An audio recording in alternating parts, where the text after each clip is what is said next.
quiero empezar poniendo en evidencia una cuestión que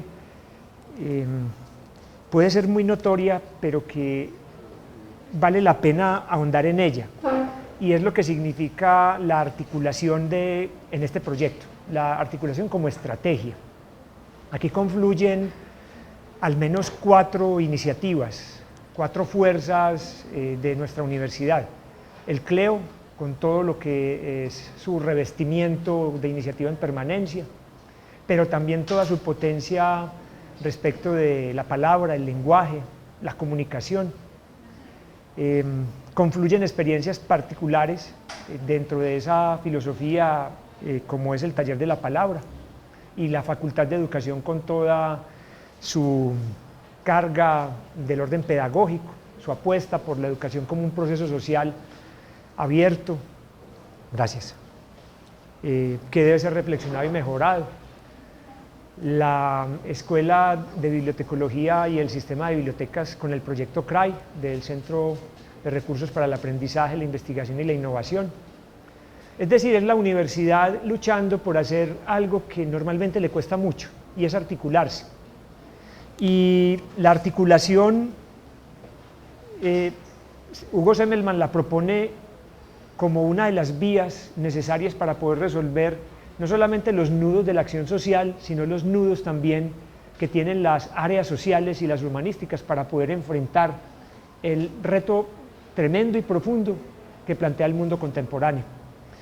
Semmelmann propone la articulación, y lo leo entre comillas, y voy a estarles hablando y voy a estar leyendo también, como una idea, la idea de que la realidad, además de estar en movimiento, es una compleja red de relaciones en situaciones sociales determinadas, y la universidad está en movimiento, y la universidad transcurre en redes con situaciones sociales determinadas y muy complejas en su relación. Continúa Semmelmann para decirlo de manera más concreta: ningún fenómeno está aislado de otro fenómeno, aunque podamos delimitarlo según una lógica clasificatoria en un ámbito disciplinar particular, el cual, como todos sabemos, es una mera convención. La universidad no es una mera convención, la universidad es una idea viva, la universidad es un espacio que le apuesta por la vida. Solo se nos vuelve una convención cuando no somos capaces de superar una concepción institucional utilitaria de ella y meramente funcional. La universidad, ante todo, es un espacio que, por su propio carácter de ser un espacio de vida, para la vida y con la vida, llama a articularnos. Y a mí me parece que lo que está pasando acá es un vivo ejemplo de que sí es posible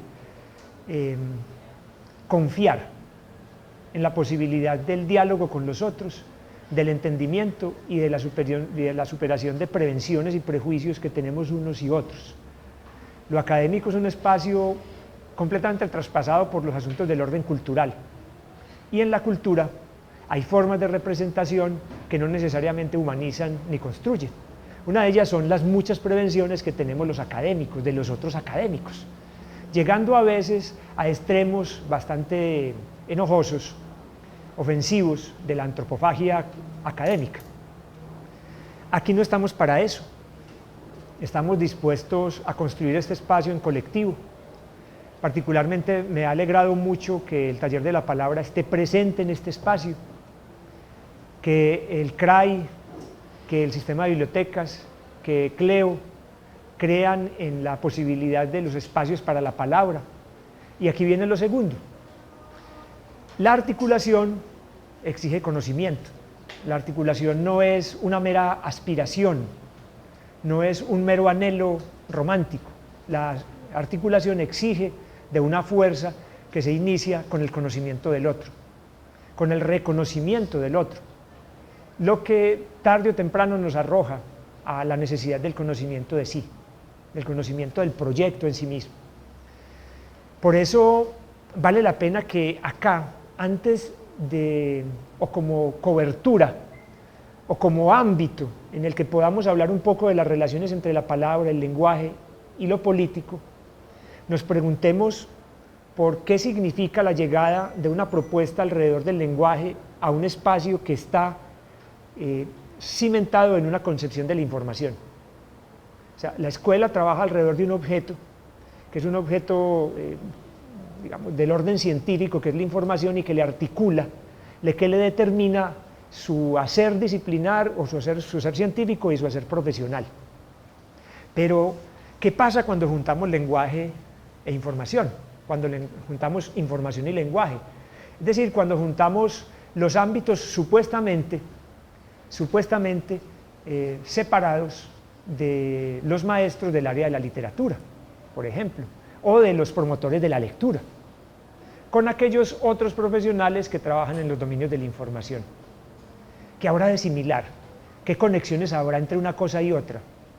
Por lo tanto, ¿qué determinaciones en términos de la articulación funcional y de la articulación proyectística tiene comprender cabalmente lo que significa trabajar en los dominios comunes de la información y el lenguaje? ¿Y en relación con qué otras cosas se da esa relación entre información y lenguaje?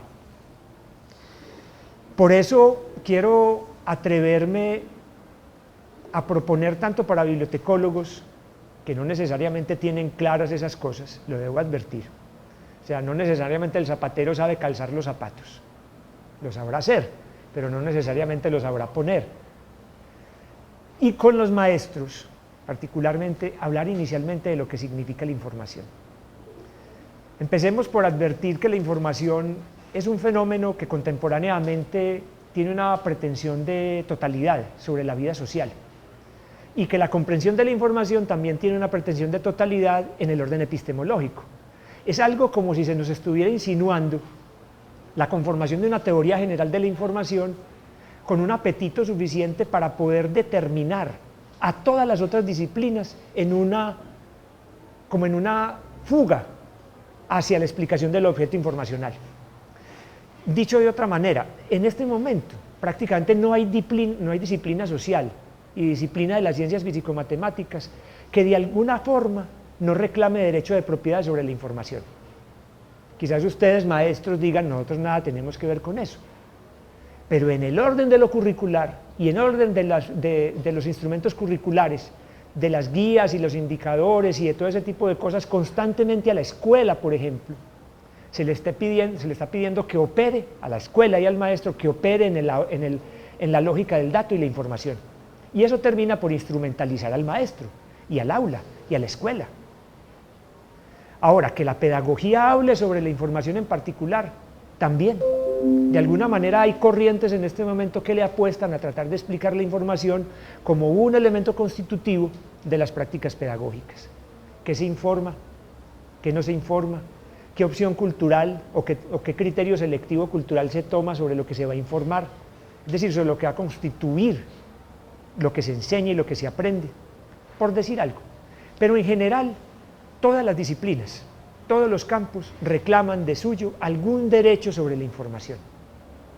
Y esto ha terminado por convertirse en una cubierta, como en una capa, que algunos filósofos llaman una situación de época, casi un etos, como si la información se volviera la causa misma del vínculo social y de la realidad de lo humano. Incluso hay un campo de la filosofía que se llama filosofía de la información, que plantea que la filosofía de la información es la filosofía de la época, que si queremos hacer alguna filosofía posible sobre este mundo de hoy, lo que debemos hacer es una filosofía de la información. Entonces, acudiendo a ello y no siendo tan tan serenos frente a una pretensión filosófica como esa, podríamos advertir al menos la posibilidad de estudiar la información como un elemento articulador de todas las ciencias sociales y todas las ciencias humanísticas, al menos alrededor de 4 cosas. El problema filosófico que encierra, es decir, la pregunta por lo que es, por sus características, por sus fundamentos, por sus concepciones, una perspectiva o un enfoque del orden sociocultural, lo que significa la información en términos de la relación social, el vínculo social, la conformación de representaciones del mundo, de las posibilidades de la actuación en el mundo como sujetos y como colectivos, es decir, una perspectiva más socioantropológica, una perspectiva politológica, que es sobre la cual hoy de pronto puedo enfatizar un poco más en relación con el lenguaje, y una perspectiva que es fundamental, que es la de la mediación y la intervención. Es decir, que representa la información en las prácticas de intervención y mediación, como por ejemplo las pedagógicas. Y eso nos arroja necesariamente a tener, por esa vía que planteo de 4 caminos, ir al primero. Filosóficamente, ¿qué y cómo puede entenderse la información? ¿Qué es la información? ¿Qué naturaleza tiene la información? Y ahí vamos a encontrar 2 posibilidades de contestarla. Bueno, realmente 3, pero que se resumen en 2. Una perspectiva antigua, una perspectiva moderna y una perspectiva contemporánea. La perspectiva antigua y contemporánea, por esas ironías de la historia y el desarrollo y la historia de la cultura, tienden a encontrarse por vías distintas, pero con resultados más o menos similares. En una perspectiva clásica, antigua, particularmente en el enfoque de la cultura griega del periodo clásico, el que vamos a llamar el periodo de oro, el famoso siglo de Pericles, siglo VI antes de Cristo. Vamos a encontrar ahí a 3 personajes que han influido determinantemente toda nuestra concepción del mundo. Esa seguidilla de sabios que fueron Sócrates, Platón y Aristóteles. Hago una salvedad. Lo que nosotros vemos como filósofos, la concepción que nosotros tenemos de esos personajes, en ese paréntesis que quiero plantear en términos culturales, muy determinada por la concepción que tenemos de la filosofía como modernos, es decir, la filosofía muchas veces como un mero artificio intelectual o como malabarismo intelectual, no se corresponde, en perspectiva de una hermenéutica de ese momento histórico, con lo que vivían ellos y con lo que encarnaban ellos como filósofos. Nosotros tendemos a creer que esos personajes eran filósofos como los filósofos modernos y contemporáneos. Es decir, artífices desde la palabra, y me disculpan si de pronto es un poco irónico y grosero, desde los malabarismos de la palabra a la construcción de la verdad, o de lo que se llama la verdad, que al fin y al cabo no es más que una realidad construida. Ellos eran sabios, y eso tiene otra dimensión en lo humano. Y su concepción del conocimiento no es la concepción apocada que tenemos nosotros en una hermenéutica arrevesada que hacemos de su momento y de su trabajo. Cierro el paréntesis. En esa concepción antigua de la información hay una idea central. Informar es otorgar orden, es introducir orden en el ente, en el ser.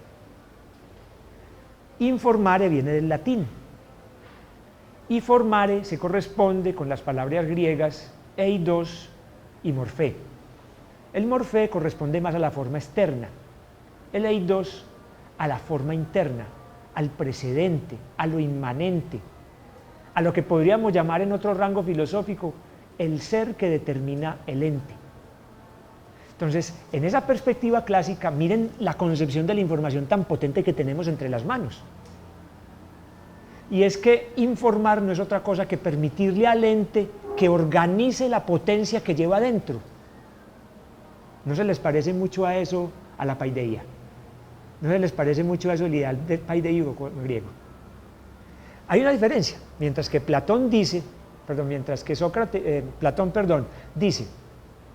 que la información es un ente preexistente al ser, al ente, que la información es una cosa preexistente al ente, que no está en él, que es los universales que plantea la filosofía griega, y que por lo tanto el ente no hace otra cosa durante su vida que tratar de parecerse a eso que lo originó en su perfección, idea que posteriormente en el siglo XIII Tomás de Aquino va a retomar y va a plantear una cosa muy bella. Si la forma es precedente y la forma es perfección, entre más información en el ser, mayor perfección. Si ven una idea pedagógica potentísima ahí. Hay otra concepción, y ahora vuelvo sobre ello, y me disculpan si de pronto soy muy de la mano de lo filosófico ahí, pero es necesario. Por una razón, nuestros campos, y es lo que yo le insisto a mis estudiantes, nuestros campos, las ciencias sociales, las ciencias humanas, requieren de una reconsideración de la manera como construyen sus categorías conceptuales o como construyen sus contenidos conceptuales. Porque la elaboración de los contenidos conceptuales o de las categorías de un campo siempre, y miren que lo repito, siempre es un problema filosófico, no es un problema instrumental. Y hablo un pequeño paréntesis que me duele mucho. Desde el momento en que la concepción de la educación como campo de reflexión de lo humano y lo social, en el dominio de la explicación de sus categorías sobre el hombre, sobre el mundo, sobre la educación, sobre lo pedagógico, sobre lo didáctico, quedaron en manos de funcionarios con una concepción meramente instrumental de la escuela echó a perderse. Porque dejó de construir la pedagogía, dejó de construir en orden filosófico lo que hace la escuela como espacio educativo. Cierro el paréntesis, puede ser un poco agresivo de mi parte, y quiero con los ejemplos a veces un poco extremos sacudir, pero lo que quiero es, no perdamos el orden filosófico de nuestros campos. ¿Por qué nosotros no tenemos altas exigencias en nuestras formaciones de pregrado, de maestría y aún de doctorado en la concepción filosófica de los objetos que trabajamos? Porque de alguna manera nuestra sociedad desdeña ese conocimiento filosófico y lo confunde con algún tipo de artilugio distinto al hecho de comprender y de hacer claro algo. Cierro el paréntesis.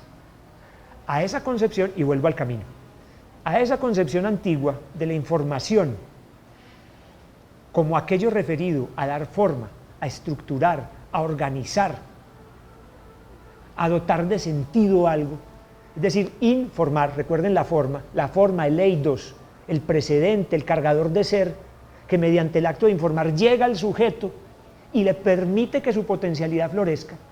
Platón la entiende como externa, para Aristóteles es inmanente. El ser mismo ya tiene esa potencia formal, tiene el eidos que lo determina.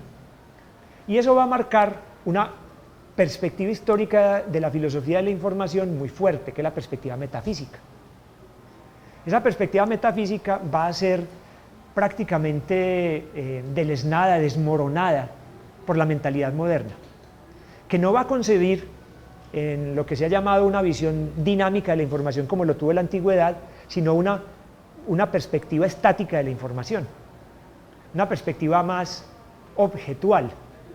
Entonces la información no va a ser ya esa cosa que llega a informar, a conformar al sujeto, sino que va a ser una cosa puesta en el mensaje. Y esa es la concepción que normalmente todos tenemos. Es una concepción muy moderna. Nosotros creemos que información es lo que contiene el mensaje. En su defecto, para nosotros los bibliotecólogos, lo que está contenido en el dato, en ciertos momentos. Entonces, ahí se oponen dos visiones. Una visión objetual de la información como cosa.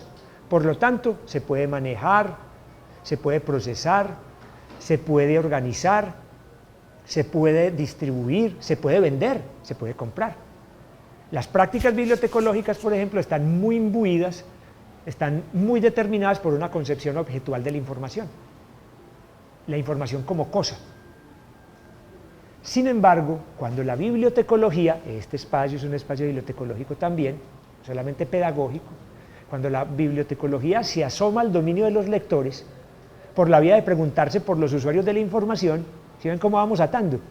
Dice, bueno, pero es que ellos tienen palabra, y ellos tienen lenguaje, mis usuarios tienen lenguaje, entonces ¿qué voy a hacer? Tengo dos opciones, bibliotecológicamente tengo dos caminos, o asumo la información como una cosa que simplemente debe ponerse en interfase entre un sujeto capaz de entender y yo que lo hago entender, entonces simplemente le mando capas de datos, capas de datos. O lo otro es que entiendo que ese sujeto es portador de lenguaje, un hombre, un sujeto de palabra. Y ahí es cuando la bibliotecología enreda un poco sus decisiones sobre la condición objetual de la información, porque empieza a descubrir esa concepción no es suficiente. Porque cuando yo doy de leer, para hablar en términos de La Rosa, a mis usuarios, estoy determinando en ellos reordenaciones de su vida, estoy reorganizando.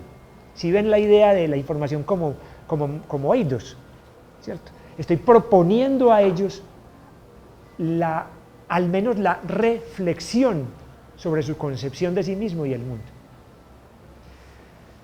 Contemporáneamente, y espero pues que no haya sido muy complicada la explicación de una cosa tan compleja filosóficamente como ello, he querido hacer un poco de didáctica con el asunto, es mi deber como maestro además, esa mediación pedagógica. Contemporáneamente hay un resurgir de las concepciones antiguas de la información, por una razón absolutamente clara. Las capacidades de comprender el mundo físico, es decir, desde el punto de vista del orden de la ciencia positiva, terminaron por ponerle una zancadilla a la misma ciencia positiva, porque lo infinitamente pequeño y lo infinitamente grande empezaron a trastocar las lógicas comprensivas que se tenía científicas del mundo. Por ejemplo, oíste, y lo genético. Y lo genético no es un precedente, no es un preexistente. No podría ser que lo genético es una forma de eidos, de la forma contenida preexistentemente en el ser. ¿No será que por ese lado entonces tenemos que empezar a revisar esa concepción de información tan bárbara que tenemos, simplemente como un objeto? Entonces empiezan a preguntar eso. Sin embargo, hay rebeldías, y esa rebeldía lleva a preguntarse por eso, pero no necesariamente a reconocer al sujeto en las dinámicas de la información.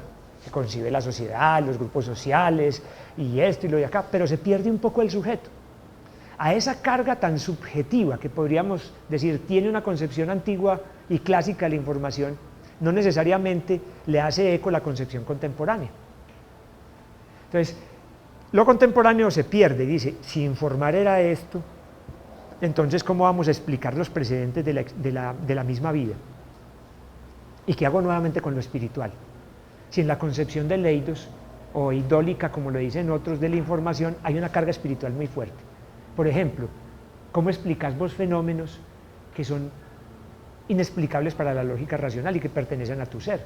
La intuición, la capacidad de sentir cosas que tu lógica racional no es capaz de sentir, el amor, la vida, la muerte, el sentido de la vida, de la muerte, del dolor, del sufrimiento.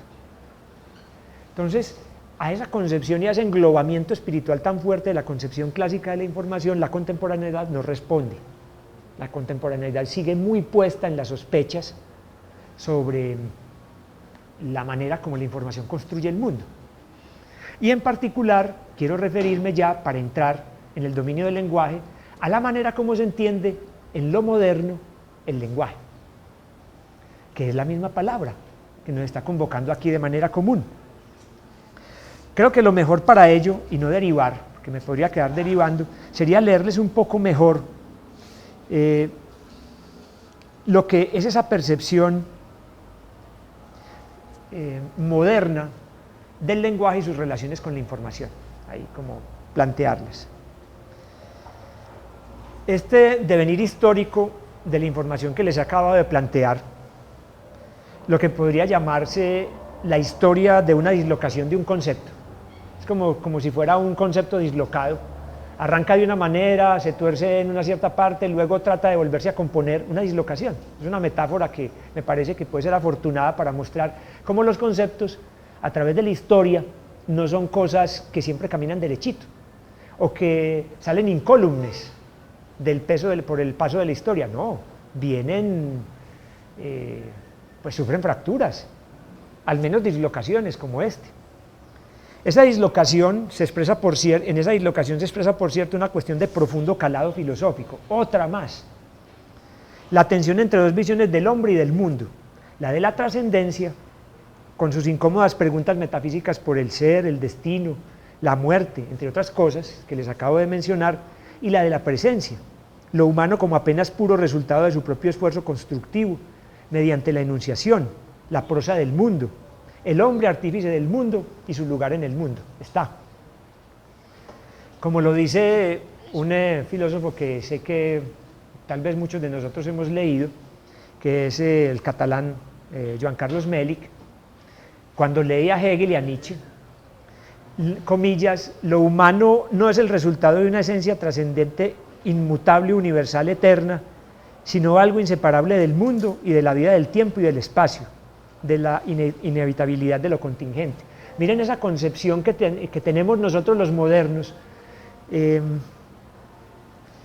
la vida como simplemente una construcción lingüística. Aquello que el giro lingüístico en el siglo XX va a acabar de consolidar con Wittgenstein y otros más, va a ser como la marca de la modernidad. El hombre es en el mundo lo que el lenguaje puede construir. Más o menos. Puede resultar un poco caricaturesco, pero es así. Ya a este respecto, Nietzsche, y confieso que no soy propiamente muy nietzscheano, ya a este respecto Nietzsche había hecho su labor de demolición, su labor de, comillas, filosofar a punto de martillo, tramitando, comillas, el ocaso de los dioses, que así se llama ese libro de Nietzsche, filosofar a punto de martillo, el ocaso de los dioses. Miren lo que dice Nietzsche, y lo pongo como ejemplo de esa concepción profunda de que la vida no está alentada ni iluminada por esas cosas precedentes ni preexistentes, y cómo la tarea filosófica de Nietzsche, entre otras cosas, no es más que dedicarse a matar la metafísica, ¿cierto? A darle muerte a la metafísica. Y por eso en ese libro de Filosofar a punto de martillo, ciertamente Nietzsche es bastante atrevido y yo diría grosero en sus calificativos contra Platón, por ejemplo, contra el viejo Sócrates. El hombre está un poco desbordado. Decía Nietzsche, ¿qué es entonces la verdad? Un ejército móvil de metáforas, metonimias, antropomorfismos. En resumidas cuentas, una suma de relaciones humanas que han sido realzadas, extrapoladas, adornadas poética y retóricamente, y que después de un prolongado uso, a un pueblo le parecen fijas, canónicas, obligatorias. Las verdades son ilusiones de las que se ha olvidado que lo son, metáforas que se han vuelto gastadas y sin fuerza sensible, monedas que han perdido su troquelado y no son ahora consideradas como monedas, sino como metal. Es una concepción muy dura de la vida.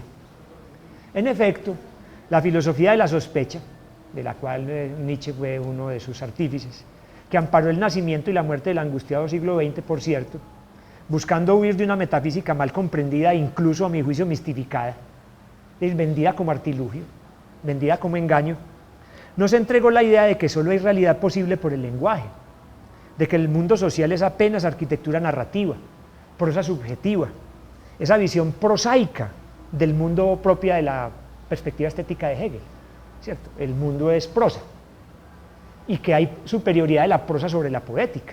Además, ¿qué teje la novela azarosa de la vida?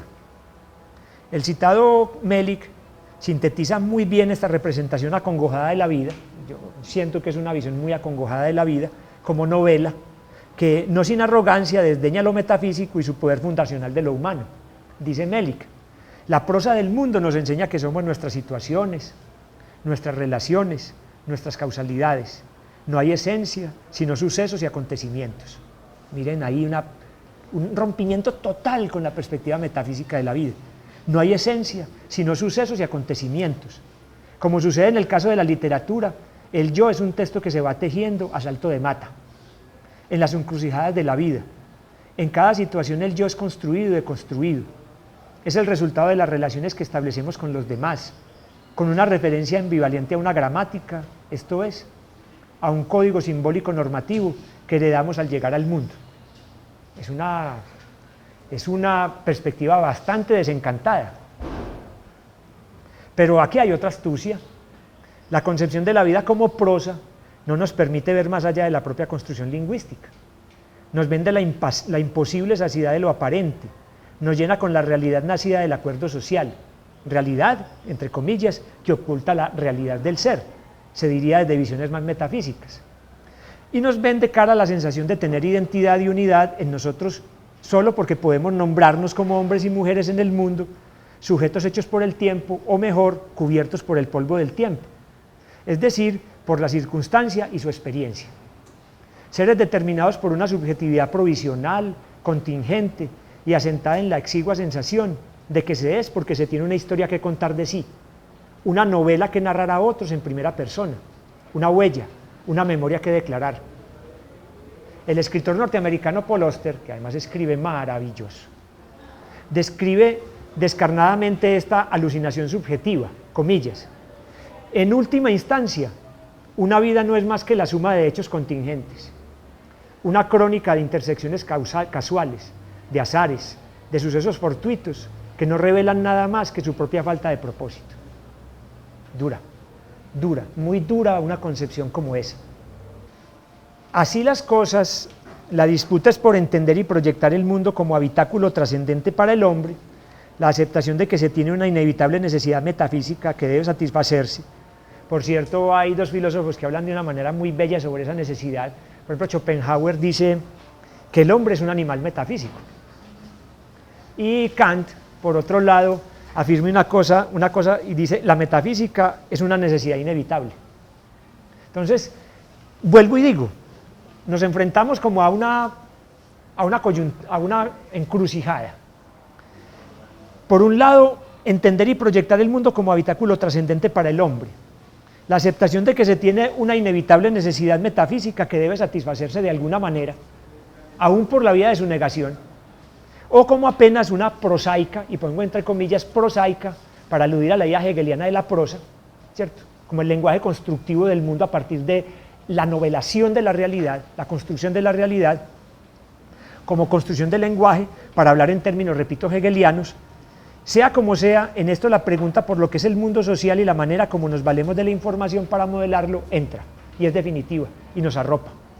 Maestros, bibliotecólogos, toda la gente de las ciencias sociales y humanas debemos preguntarnos con insistencia, aún hoy, por lo social. De todo esto se deduce entonces una profunda relación simbólica y pragmática entre lenguaje e información, determinada por las características de los grupos sociales y las particulares conformaciones del momento histórico que viven. En ello se concibe el lenguaje no solo como dimensión productiva de la información, sino también como herramienta con la que se busca resolver la tensión entre las necesidades de información y su satisfacción. La información se produce y organiza, se demanda, apropia y difunde mediante diversas prácticas del lenguaje, siempre dentro de universos simbólicos determinados por las particulares conformaciones de cada época y de acuerdo con las características propias de grupos sociales diferenciados.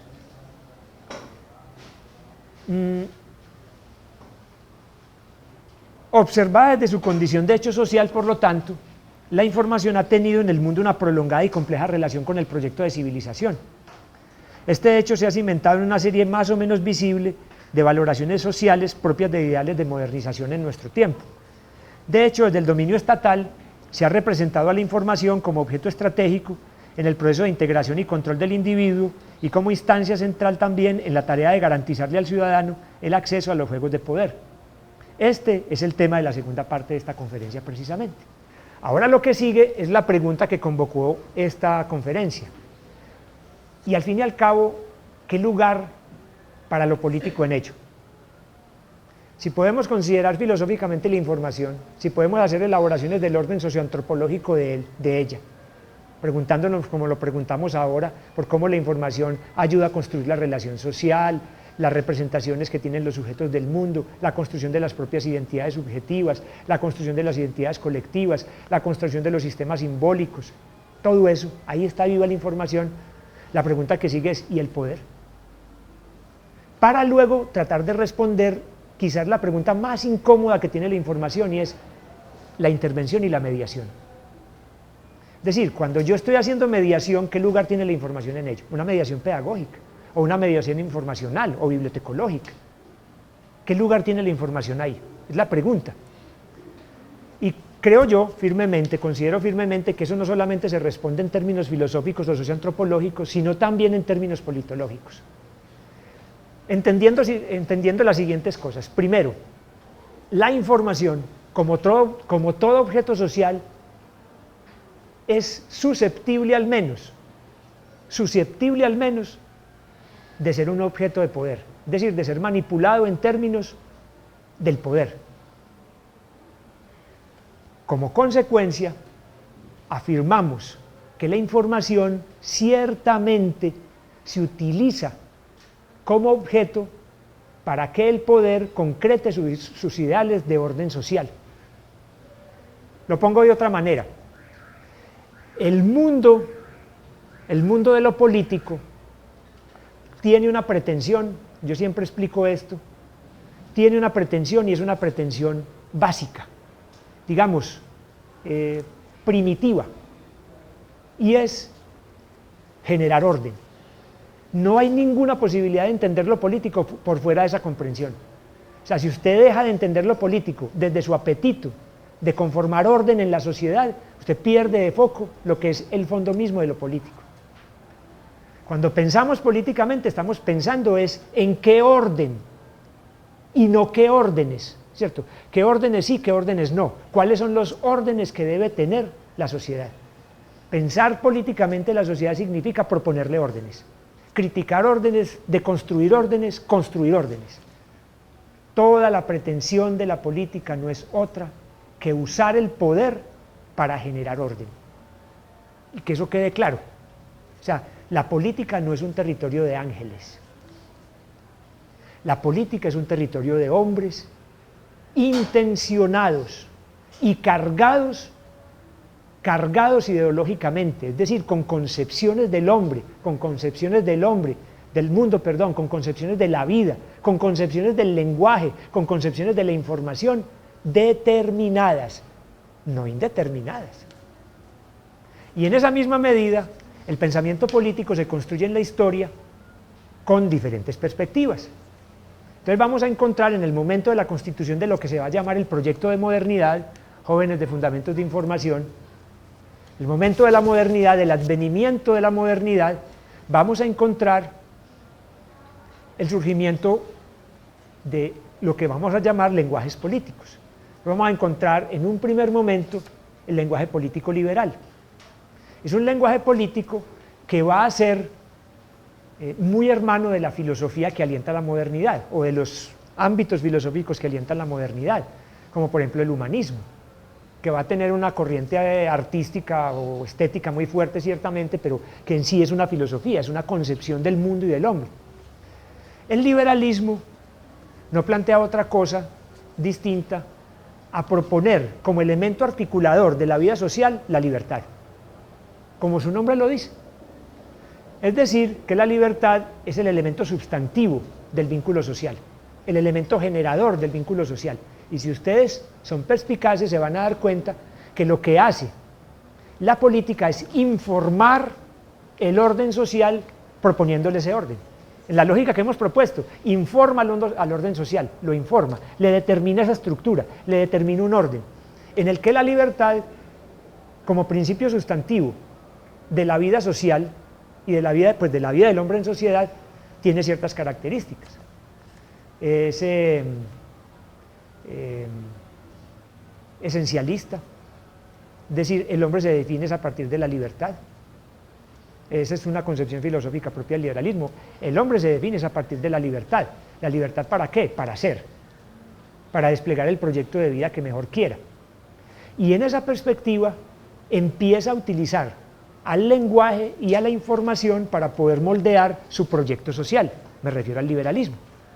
Entonces, por eso vamos a encontrar concepciones como las contemporáneas, en que hay un resurgimiento del pensamiento liberal o la radicalización del pensamiento liberal, en el que se dice, por ejemplo, de la lectura, que es lo mejor, que la lectura libera. ¿Ustedes no creen que hay una carga suficientemente clara del liberalismo? La lectura libera, la lectura es una práctica de libertad máxima, extrema, sublime, ¿cierto? Y todos los adjetivos.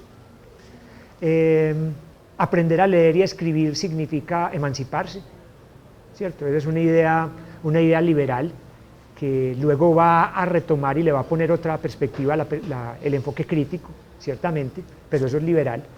Es decir, usted debe aprender a leer y a escribir para poder ser libre de movilidad social, de poder estar en la vida social como bien quiera. Y tiene eso unas consecuencias bastante curiosas. Por ejemplo, la escritura se elitiza, pero la lectura se vulgariza, para hablar en términos pues clásicos. No vulgariza en el sentido de volverla cualquier cosa, sino hacerla del vulgo, generalizarla pues. Entonces, la lectura se plantea como una riqueza social, pero la escritura como una posesión de élites.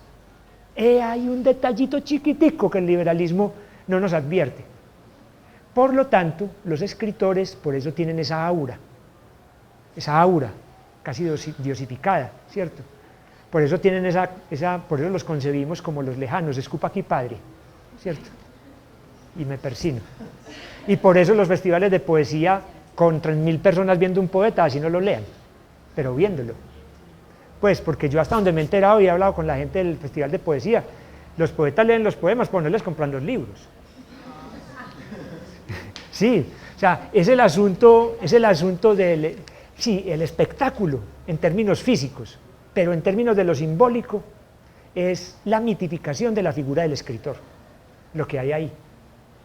Yo conozco gente que tiene libros autógrafos, es decir, con la firma del autor, o no lo han leído.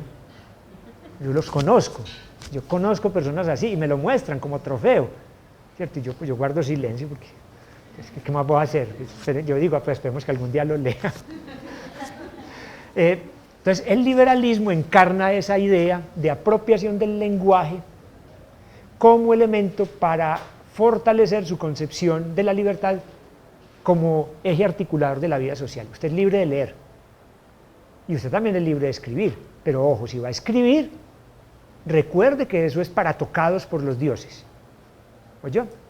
Y si usted va a leer, lea el canon, lea lo que hay que leer, no lea otra cosa, lea lo que hay que leer. Entonces, el liberalismo es muy afecto por el canon, ¿cierto? Y eso a los maestros se nos pega, y se nos pega mucho. Los planes lectores, sobre los cuales yo tengo muchos líos, tengo muchos problemas con eso, constituyen una canonización de la lectura contemporánea. Porque ahí hay un orden cultural. Si lo que acabamos de decir es si el lenguaje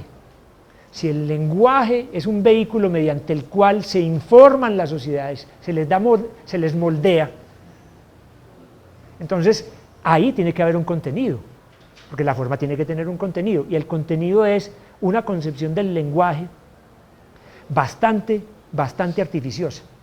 Es una concepción bastante instrumental del lenguaje que adquiere a veces unos visos supremamente extraños. El que las construcciones culturales nos digan es que el que lee es mejor que el que no lee. Ahí está nuestro amigo Juan Domingo Argüelles advirtiéndonos eso ya hace bastante, ¿cierto? Ojo, entonces, por esa vía, el que lee es mejor que el que no lee. Y por lo tanto, entonces preferimos los lectores y proscribimos los no lectores.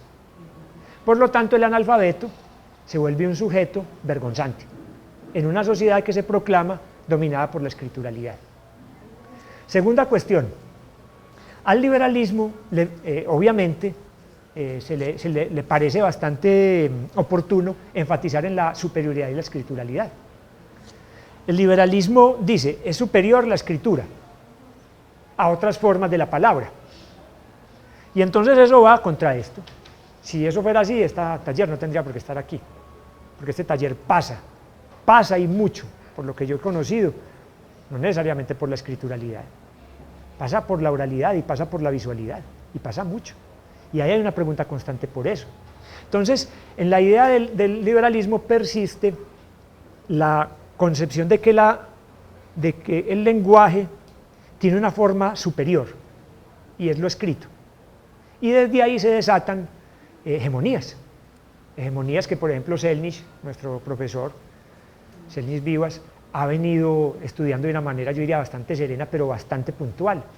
Es el asunto de cómo las culturas escriturales arrasan con las culturas ágrafas, las culturas que no tienen supuestamente sistemas de escritura alfabética, olvidándose cosas.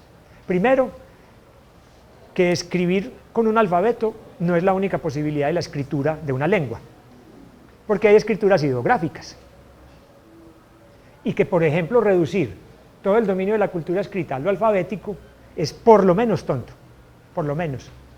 Por ejemplo, ¿qué hacemos con las lenguas tonales? ¿Qué hacemos con el mandarín, que es una lengua tonal? Tiene 9 tonalidades distintas. ¿Cómo hace usted para escribir eso? ¿Ya? Usted con una palabra la puede decir de 9 maneras distintas y significa 9 cosas distintas. Y lo mismo con el coreano, y lo mismo con el vietnamita, y lo mismo con tal cosa. Entonces, esa concepción liberal de superioridad del lenguaje pasa como por 2 lógicas. El lenguaje superior y el lenguaje es la pieza, lo escritural es superior, y es la pieza clave para entender las otras formas del lenguaje. Es como que se reclama para sí un derecho de superioridad y de paternidad. Cuando las cosas nos lo vinieron enseñando Eric Havelock, Walter Ong, Emilia Ferreiro, María Carbonell y todas las grandes personas, los grandes investigadores del campo nos están diciendo un momentico. A esa visión se le olvidó una cosa: la escritura tiene un precedente, la imagen. Cuando usted escribe una letra, está escribiendo es una imagen. Primera cuestión. Segunda, se le olvida que la oralidad es la madre de la escrituralidad y siempre, como lo dice Ong, va a ser como su matriz generadora, va a ser esa oquedad en la que la escrituralidad cobra sentido. Eso ha llevado, y termino con el liberalismo para ir a otras formas del pensamiento político, eso ha llevado a que, como lo denuncia Patanayak, un sociólogo bastante combativo de la India, en el liberalismo se crea que cuando una persona y una comunidad son analfabetos, eso es sinónimo de pobreza y de peligro, de violencia y otras cosas más. Si ven cómo esa ideología va conformando un orden social, entonces el analfabeto es peligroso, porque su ignorancia es denotativa de una actitud violenta frente al mundo. Dejo el liberalismo un momentico ahí porque nos podríamos quedar hablando mucho. Luego le aparece la reacción histórica del conservadurismo. Bueno, realmente fue el romanticismo, pero no voy a hablar del romanticismo ahora, voy a hablar más de una conformación más política, porque el romanticismo no fue tanto una conformación política. De hecho, lo podemos encontrar en la base del conservadurismo, de algunas formas del conservadurismo, pero no necesariamente es una forma política, o al menos no es un lenguaje político. El conservadurismo sí.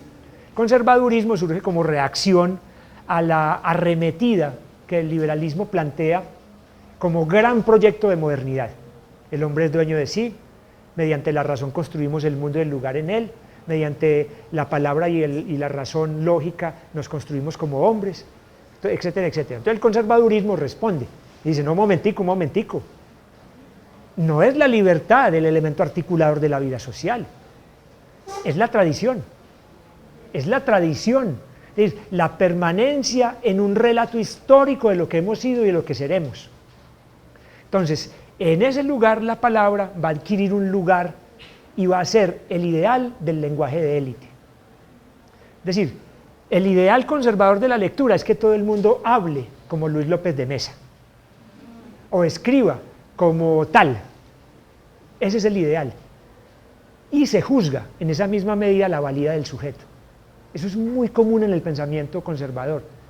Dime cómo hablas y te diré quién eres, por lo tanto, ¿dónde te pongo? Dime cómo escribes y te diré quién eres y por lo tanto, ¿dónde te pongo? Esas son visiones conservadoras. Usted debe tener una pluma fina, son expresiones conservadoras. Eso viene de ese lenguaje. Pluma fina, una fina pluma, se decía de X o de Y. Es que hay que leer a los clásicos. Entonces, el conservadurismo radicaliza esa concepción liberal de la élite, pero no en perspectiva de criticar el problema de las libertades desaforadas que plantea el liberalismo, sino de fortalecer la élite. Entonces, vea, aquí va a haber unas escuelas donde se enseña latín, griego, ¿cierto? Y otras donde se enseña español. Y se enseña de cualquier manera. Entonces, el conservadurismo va a ser la perspectiva ideológica que va a terminar por segmentar o por diferenciar los contenidos formativos del lenguaje en nuestras escuelas. Es el que le va a dar el puntillazo. Y va a decir, bueno, listo, estos muchachos son de una escuela pública, tienen maestros mal pagos, maestros afanados, maestros reventados, pues que le enseñen lo mínimo,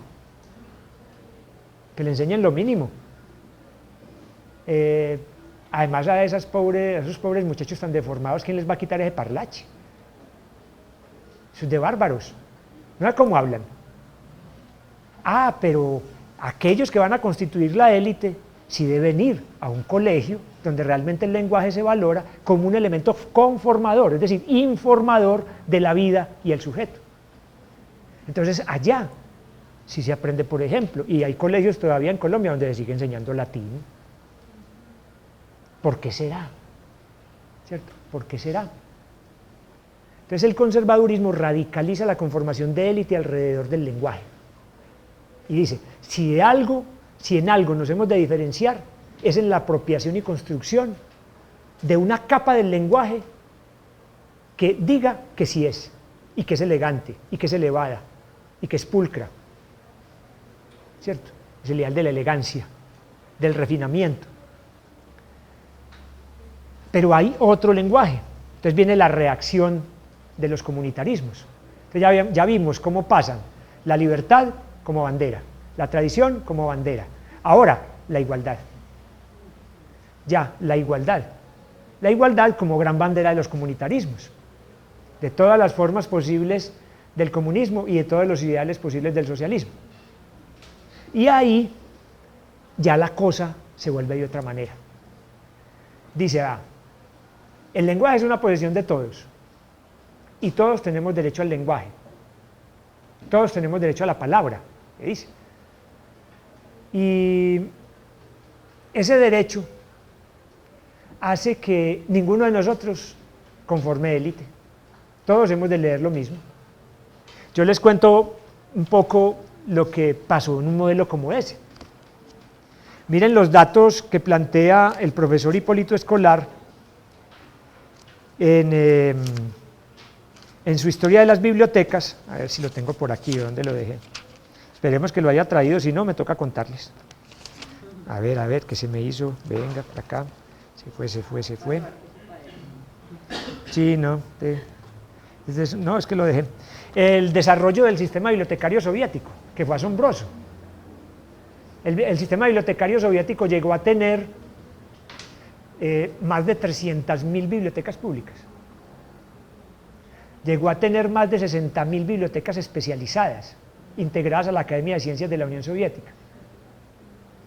Y en todo ese sistema de bibliotecas no había la bobadita sino de 1.200.000 libros. Perdón, no, 1.200 millones de libros. O sea, en eso, o sea, era una cosa gigantesca. O sea, esa era la apuesta. La misma esposa, tenía dos, por cierto, de Lenin, Nadia Krupskaya, fue encargada en los años recientes de la Revolución Rusa, más o menos para allá en el año 20, de desarrollar una política de las bibliotecas como espacios educativos para la nueva sociedad. Y ella se dedica a desarrollar las bibliotecas, que van a llamarse luego las bibliotecas de masa. Y en la principal perspectiva de intervención en esas bibliotecas era el lenguaje. La pregunta era, ¿qué dar de leer a los campesinos? Que la única opción, y lo decía Krupskaya así en sus memorias, que la única opción que tienen en los pueblos lejanos de nuestra querida patria es la taberna o la iglesia. Entonces, ella hace una apuesta supuestamente cultural, o sea, completamente manipulada. Vamos a darles de leer a esto. Y el sistema bibliotecario soviético, el público, lo que llamaban las bibliotecas de masa, llegó a tener una muy asombrosa tasa o porcentaje de inscripción de usuarios al servicio bibliotecario del 85%. Cuando, por ejemplo, nosotros aquí en Medellín, si mal no sé, y Natalia puede tener ese dato más cercano, no creo que nos llegue al 10%. O sea, el 10% de una comunidad no usa la biblioteca, escasamente un poco menos del 10% usa la biblioteca, allá el 85%. La pregunta que a uno le queda es, ¿qué cosas estaban leyendo?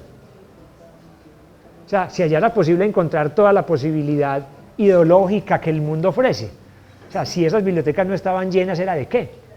Enorme.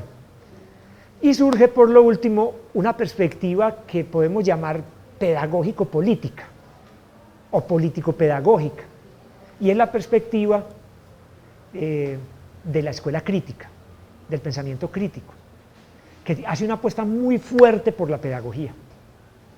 O sea, la concepción crítica del mundo no es un problema meramente filosófico, es un problema también de intervención en el mundo.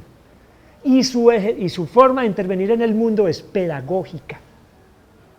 En esa mirada crítica o crítico-pedagógica o político-pedagógica, perdón, vamos a encontrar que el lenguaje es un elemento emancipador, no en la perspectiva que el liberalismo proponía, sino en la perspectiva de la comprensión de que el sujeto debe hacerse consciente de cuáles son los determinantes que no le permiten ser lo que potencialmente es y le impiden poder integrarse a plenitud a la vida con otros. Eso significa, en términos prácticos, reconocer cuáles son las conformaciones del lenguaje que han determinado que su vida sea lo que es. En esos términos, así de sencillo. Porque como el lenguaje porta la forma que nos ha informado, es lo que hemos defendido como tesis durante toda esta mañana aquí, este rato, el lenguaje porta la forma que nos ha informado, que nos ha estructurado, que nos ha determinado. Esa perspectiva crítica pone ojo en el lenguaje por eso. Pone ojo en el lenguaje por esa razón. ¿Oíste? Y entonces, ¿qué debe significar la lectura? Y entonces, ¿qué debe significar la escritura? Y entonces, ¿qué debe significar la alfabetización? Y entonces, ¿qué debe significar tal cosa? Y ahí, contemporáneamente, hay un embrollo. Y un embrollo conceptual muy fuerte. Porque hablamos a veces de literacidades, a veces hablamos de alfabetización, a veces hablamos de lectura y de escritura, a veces hablamos de lectura y de escritura. Muchas veces hablamos de lectura y de escritura y no hablamos de oralidad y de visualidad. Entonces rompemos la unidad humana de la palabra, esa unidad de totalidad abarcante que tiene la palabra para nosotros, la rompemos. Ahí lo que propone esa perspectiva crítica es la concepción ordenadora del lenguaje de la vida personal y social, pero una perspectiva ordenadora cuyo horizonte, cuya perspectiva, cuyo fin es la plenitud humana. Es la plenitud humana. Y es volver a la pregunta por cómo la pedagogía no es más que una práctica del lenguaje. También se lo hace. Se dirán, profe, no nos reduzca la pedagogía a eso. En esa perspectiva crítica, hasta eso se llega a considerar, que la pedagogía no es más que una práctica del lenguaje, pero el lenguaje en la totalidad de su integridad. Que el lenguaje es un habitáculo en el que nos formamos. Entonces volvemos a la concepción de la información como informare, poner forma al sujeto, darle orden al sujeto, proponerle estructura. Eso ha llevado a preguntas y con esto quiero terminar. Para recoger lo primero, se nos ha dicho la madurez de un campo disciplinar, la madurez de las áreas a las que pertenecemos colectivamente todos los que estamos acá, que son las áreas de las ciencias humanísticas y sociales, entre otras cosas, mas no únicamente por ello, pero yo diría que a veces, preferentemente, se mide por la madurez de sus conceptos, por la claridad de sus conceptos y por las articulaciones de sus conceptos. Imagínense lo que nos pasa, por ejemplo, a nosotros, los que trabajamos en el campo de la ciencia de la información, o que queremos reflexionar la ciencia de la información. En estos días hablaba con Hernando y recordábamos los dos como con simpatía eso. Por allá a finales de la 80, un par de investigadores, uno de ellos Welsh y el otro con un nombre impronunciable en chino, Welsh, empezaron a buscar definiciones del concepto de información. El chino descubrió 480 y como 3 años después Welsh descubrió 1516. Pues la pregunta mía es si es posible que un campo pueda resistir un maremoto conceptual como ese. Cierro el paréntesis. Aquí, de alguna manera, nos está pasando algo parecido. Usted lee, por ejemplo, a la profesora Judith Kalman, a la bella profesora Judith Kalman, en sus elaboraciones sobre perspectiva sociocultural de la lectura y la escritura. Y ella ordena las cosas de una manera muy distinta a como, por ejemplo, usted lee a quién, a Chartier, de alguna manera, o lee a la misma Emilia Ferreiro, o lee a Freire. Tenemos un montón, tenemos una deriva conceptual en la que al fin estamos terminando por no entendernos. Por ejemplo, la lectura y la escritura, ¿qué es? ¿Leer y escribir es igual que la lectura y la escritura? Pues en principio uno dice, no, como que no, pero entonces ¿qué son? ¿Oíste? Y la literacidad. Entonces viene Daniel Casani y nos propone la idea de la literacidad. Y entonces, ¿la literacidad es la misma alfabetización o no? ¿Qué será? Como yo soy atrevido, yo digo, pues que si ellos pueden, yo también puedo. Y de alguna manera yo tengo que proponerle a mis estudiantes, tengo que mostrarle a mis estudiantes que nosotros, de las ciencias sociales, debemos tener atrevimiento y no esperar a que otros nos ordenen los conceptos, ¿cierto? Como dijimos al principio, porque vienen los otros con una mentalidad funcional y nos lo ordenan y perdemos la carga filosófica del concepto. Entonces, yo lo propongo. Vea, sí hay diferencia entre esas cosas. La lectura y la escritura constituyen dimensiones de la cultura escrita, que a su vez está hermanada con la cultura oral y con la cultura visual. Todas constituyen en sí la cultura que al fin y al cabo es la misma cosa con el lenguaje, cultura y lenguaje. Lo que pasa es que en la cultura, en relación con el lenguaje, diferenciamos cosas. Hay la existencia de una cultura oral, y yo diría que tardíamente estudiada por Onk, por Havelock y por otros más. Hay una cultura escritural también estudiada profusamente por muchos. Hay una cultura visual que también se viene estudiando con fuerza. De hecho, hace poco se fue un profesor que estaba con nosotros acá, visitante de la UNAM, estuvo con nosotros 8 meses, y él coordina un seminario en la UNAM, que es un seminario sobre lectura de la imagen. Así se llama el seminario, lectura de la imagen, el profesor Guillermo Alfaro. Entonces, la lectura y la escritura constituyen dimensiones de esa cultura, de la cultura escrita.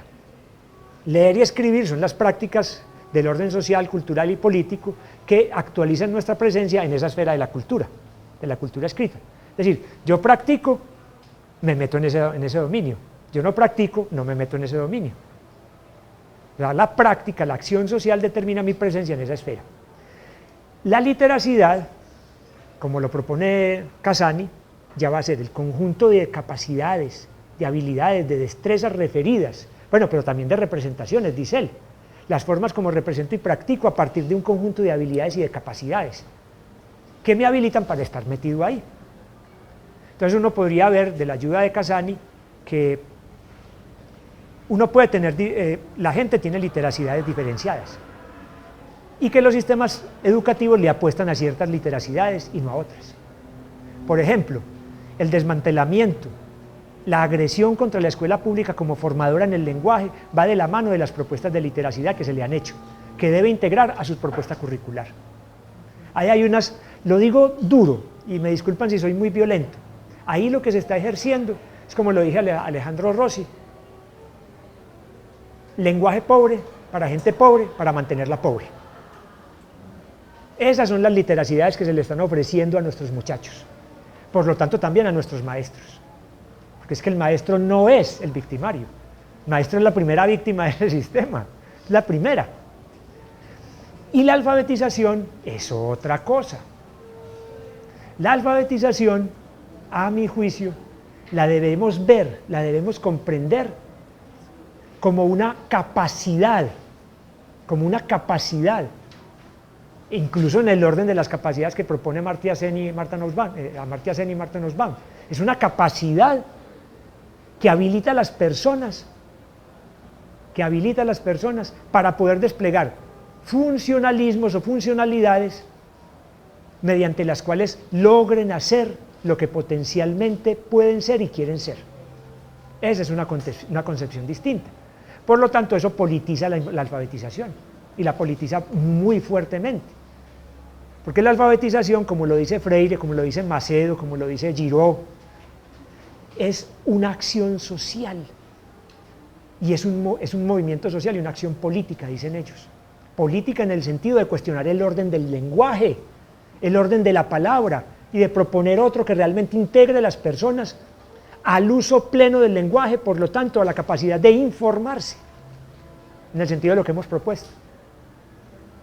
Termino pues de hablar todas estas cosas tan complicadas o complejas que les he propuesto hoy, diciendo 3 cosas. Primero, no solamente tenemos el derecho, sino el deber, maestros y bibliotecarios, maestros y bibliotecólogos, si hablamos en perspectiva de formación y titulación, de decir sobre el lenguaje. Cada uno de nosotros en términos de la perspectiva que nos corresponde en el dominio social. El maestro en perspectiva pedagógica, el bibliotecario, el bibliotecólogo en perspectiva informacional, ligándolo con dos otras cosas que son fundamentales: la memoria y el conocimiento. Y esa es la disputa epistemológica que hay en esta escuela en este momento. La bibliotecología y la ciencia de la información, jóvenes de fundamentos, ¿a qué se debe? ¿Cuál es su elemento articulador epistemológico? ¿Es la información? ¿Es la memoria? ¿Es el conocimiento? ¿Es el lenguaje? Yo propongo algo, es la información, sin duda, pero en perspectiva de entender las lógicas de interconexión que la información propone con el lenguaje, la memoria y el conocimiento. Dicho de otra manera, ¿para qué es una biblioteca? ¿Para qué es un archivo? ¿Para qué es un museo? ¿Para qué es un centro de documentación? Para permitir que las comunidades gestionen necesidades de información en perspectiva de conocimiento significativo. Yo creo que eso es claro. Y ahí se necesitan las mediaciones muchas que el lenguaje propone. El lenguaje propuesto no como lo escritural únicamente. Y eso hace que una biblioteca, un archivo, un museo, un centro de documentación sea realmente posible llamarlo una institucionalidad de la memoria social. Porque la memoria ahí no se va a ver solamente como contenido informacional, sino como un espacio de dinamización de la información para entender qué hemos sido y qué podemos ser. Esa es la segunda cosa que quiero proponerles. La tercera, este espacio articulado hoy por CLEO, Sistema de Bibliotecas, Taller de la Palabra y Escuela Interamericana de Bibliotecología, es un paso adelante a tratar de resolver juntos, maestros y bibliotecólogos, problemas comunes. Y nada hay más común que el orden social. Nada hay más común que el orden social. Eso significa, maestro, dígame usted cómo está participando en criticar y en deconstruir y en proponer un orden del lenguaje en su práctica pedagógica. Y lo mismo el bibliotecólogo. Dígame, señor bibliotecólogo, ¿cuál es la perspectiva de orden que usted le propone al lenguaje en sus prácticas informacionales? Todavía más, en la lógica de la memoria y el conocimiento. Dígamelo.